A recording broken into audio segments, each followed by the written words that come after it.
Hello friends, আসসালামু আলাইকুম। আজকের রেসিপিতে স্বাগতম জানাচ্ছি। আজকের ভিডিওটা যে যেখান থেকে দেখছেন অসংখ্য ধন্যবাদ সবাইকে। আজকে শীতকালীন সবজি দিয়ে সবজি ভাজি তৈরি করে দেখাবো। যারা নতুন রাঁধুনি তারা অবশ্যই ট্রাই করতে পারেন।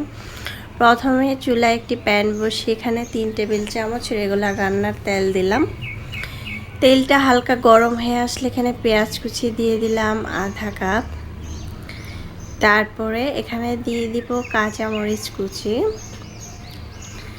একটু হালকা করে ভেজে নেব পেঁয়াজটা। আর ভাজির মধ্যে হালকা তেল দিয়ে ভাজি করলে কিন্তু খেতে অনেক মজার হয়। দিয়ে দিলাম লবণ পরিমাণ মতো। তারপরে দিয়ে দিব কিছুটা মশলা, হাফ টেবিল চামচ মানে 1 চিমটির মতো হলুদের গুঁড়া দিয়ে দিলাম। দিয়ে এখন পেঁয়াজটা আমি ভালোভাবে নেড়ে চেড়ে দিব। পেঁয়াজটা কিন্তু অলরেডি ভাজা হয়ে গিয়েছে নিচে দিয়ে। এখন হলুদ, লবণ, কাঁচামরিচ, তেল একসাথে একটু ভেজে নিচ্ছি হালকা করে। তারপরে যখন এরকম হালকা ভাজা হবে তখন দিয়ে দিব শীতকালীন সবজি।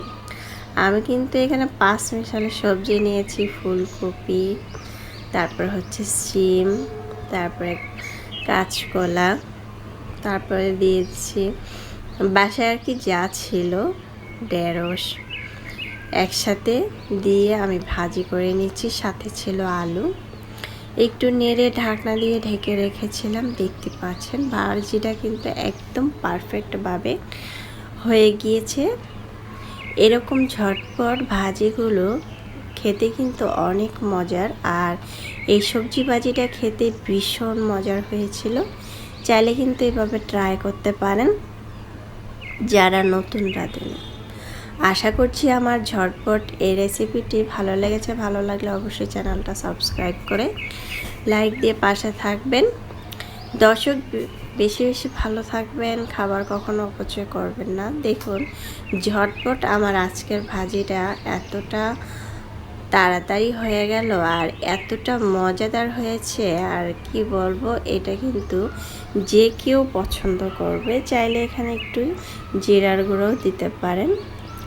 এখন পরিবেশন করে নিয়েছি গরম গরম। এটা কিন্তু শুধু খালি খেতেও মজা হবে রুটি, সাদা ভাত দিয়ে।